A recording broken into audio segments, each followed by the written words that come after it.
elle va bouger. C'est pourquoi Dieu, quand il rentre en nous, la première chose qu'il veut prendre contrôle, c'est la langue.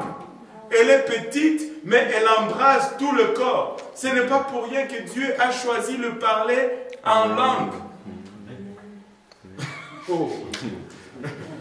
Ah là là. Et maintenant, il est là, il a mal partout, mais sa langue là, elle est 10 fois plus dans les tourments. Et il dit, juste une goutte d'eau sur ma langue. On va commencer par là où ça fait le plus mal. Mais Abraham lui dit, mais on ne peut pas. Il y a, toi, tu as ce que tu as mérité, lui aussi, il a ce qu'il a mérité. Et de toutes les façons, il y a un gouffre entre nous, de sorte que ceux qui sont de l'autre côté ne peuvent pas venir ici. On ne peut plus changer de côté. Et voyant qu'on ne pouvait plus rien faire pour lui, il dit, Père Abraham, j'ai 5 frères qui sont encore en train de vivre comme moi je vivais. Peut-être qu'ils ont hérité de ce que moi j'ai laissé. Envoie Lazare leur dire de changer leur façon de vivre et afin qu'ils ne viennent pas me rejoindre ici, là où je suis dans les tourments. Abraham me dit, mais ils ont déjà Moïse et les prophètes. En d'autres termes, ils ont déjà la Bible et le pasteur.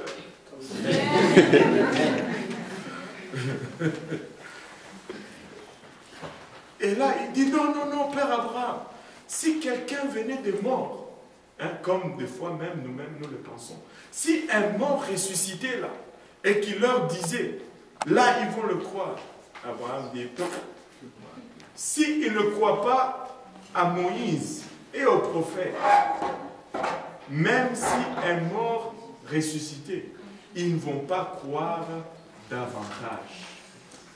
Ils ne vont pas croire davantage. Savez-vous pourquoi ils ne vont pas croire davantage, même si un mort ressuscité?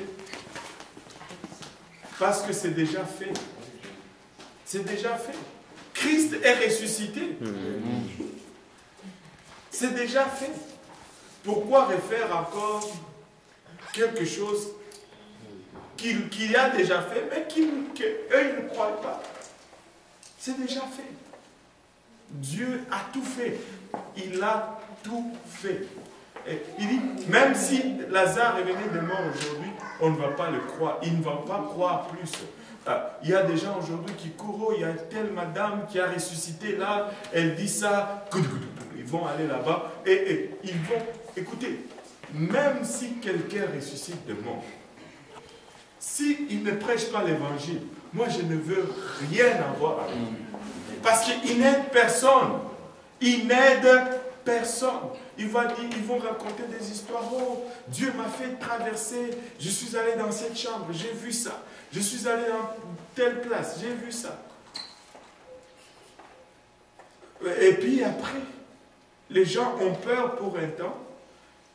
Savez-vous quoi? 1 mois, 6 mois après, cette crainte disparaît s'il n'y a pas eu un amour réel pour Dieu qui naît dans ton cœur. S'il n'y a pas l'amour de Dieu qui naît dans ton cœur, la peur ne va pas y faire. C'est bon pour te faire peut-être un électrochoc, tu te réveilles, mais il faut que tu tombes en amour avec Dieu. Il faut que tu développes une relation avec Dieu pour que tu puisses y arriver. Si tu ne le fais pas, tu ne vas pas y arriver. Tu ne vas pas y arriver. Et Abraham lui dit, ben, Lazare, c'est inutile. S'il y va, ils ne vont pas croire davantage. Et lui qui était en enfer, il ne souhaitait même pas que ceux qui sont là viennent les rejoindre. L'enfer est un endroit terrible. Tu ne veux même pas souhaiter cela à ton pire ennemi. Tu ne veux pas souhaiter cela même pas à ton pire ennemi. Tu ne veux pas aller en enfer. Et c'est un lieu réel. C'est un lieu réel. Mais encore là, c'est juste un lieu d'attente. Parce qu'après, ça va être encore pire. Maintenant,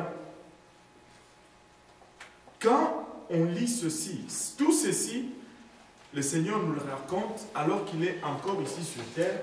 Il n'est pas encore mort et il n'est pas encore ressuscité. Mais la Bible nous dit que lorsqu'il sera élevé, il amènera les captifs avec lui. Amen. Amen. Maintenant, qui sont ces captifs-là? Et qu'est-ce que ça fait? C'est quoi l'élévation de Jésus-Christ? Il en parle maintes fois. Des fois, on dit élevé ou bien glorifié.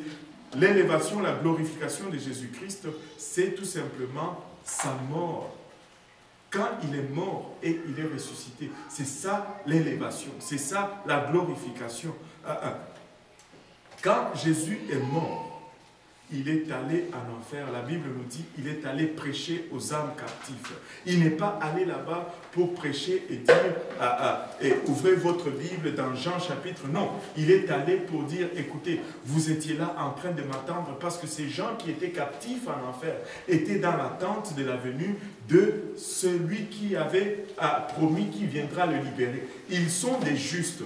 Ils ont fait ce qui était promis dans la parole de Dieu. Et selon la promesse de Dieu, ils ne sont pas supposés être captifs.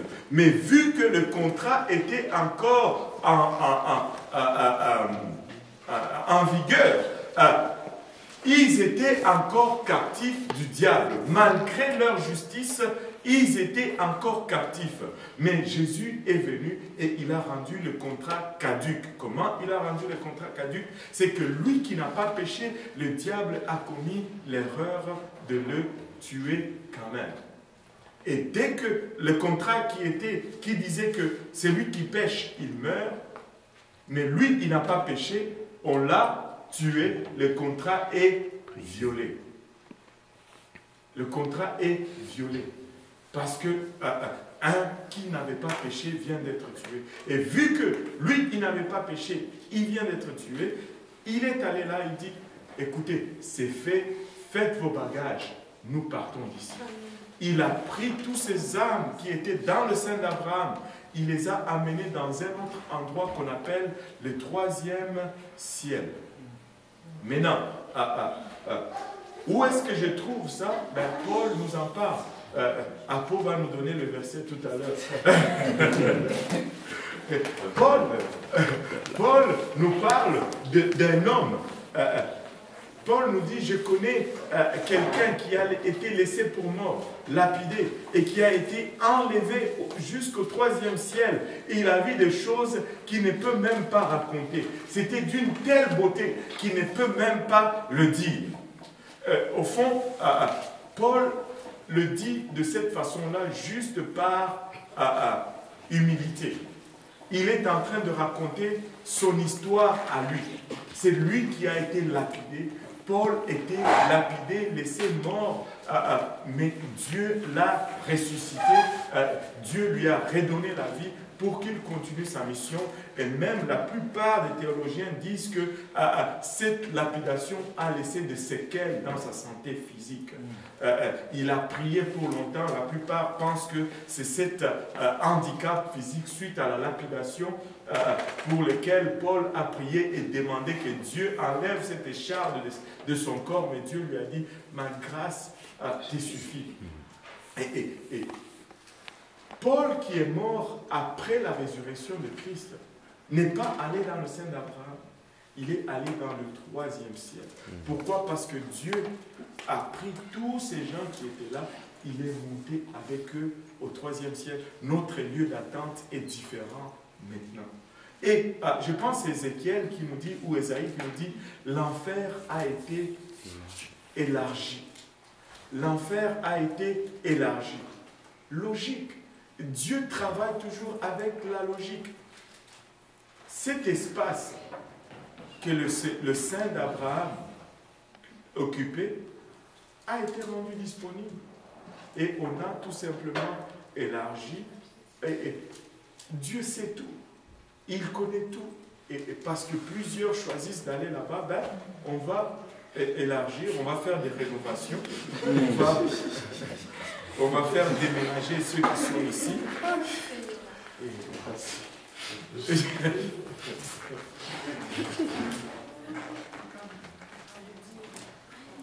Et c'est un lieu réel, c'est un lieu de conscience, c'est un lieu de tourment et que personne ne vous trompe. Ça, c'est une des plus grands mensonges du diable. Oh, un Dieu qui est si bon ne va pas nous permettre d'aller souffrir autant. Oui, un Dieu, le Dieu était si bon qu'il est venu et il a souffert à notre place. Et il nous a donné des milliers d'occasions pour que nous nous mettions en ordre. Mais après avoir rejeté et refusé sa bonté, il y a une seule chose qui nous reste, c'est sa justice. Et sa justice, quand elle s'applique, elle nous envoie en enfer. Il y en a qui disent, oh, l'enfer n'existe pas. Mais ça, c'est pour se consoler et continuer à vivre cette vie de péché. Tu n'as pas besoin de vivre une vie de péché.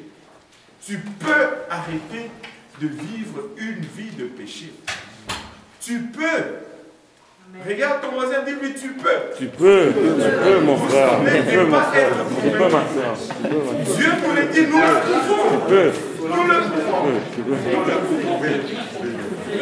Il ne faut pas accepter les dires du diable. Nous pouvons sortir de notre routine. Nous pouvons sortir de notre routine. Tout est une question de décision. Et allez-vous décider d'aller au ciel? C'est tout simplement. Là, ça s'est résumé à ça. Mais non, l'histoire de Luc avec Lazare et le riche nous donne vraiment une meilleure vision de ce qu'est l'enfer et le séjour de mort. Mais non, ça, ce sont les destinations qui sont là. Mais quand nous allons entrer dans l'éternité, il y aura un autre changement. Frère Aimé, tu avais une autre question. Concernant les deux personnes qui n'ont pas connu la mort, qui n'ont pris Élie, oui. Où est-ce qu'ils étaient allés? Et si votre question, c'est Abraham, on a parlé du sein d'Abraham. Est-ce que c'est juste une représentation ou bien oui. Tous ceux qui étaient morts déjà à partir de la Genèse étaient dans le sein d'Abraham? Oui, tous ceux qui sont morts, tous justes qui sont... Parce que quand on dit le sein d'Abraham, c'est parce que Abraham devient un peu le symbole, même selon l'accord, notre convention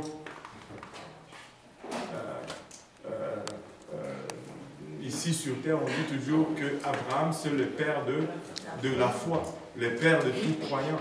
On ne dit pas que c'est Adam, on ne dit pas que c'est Enoch, on dit que c'est Abraham.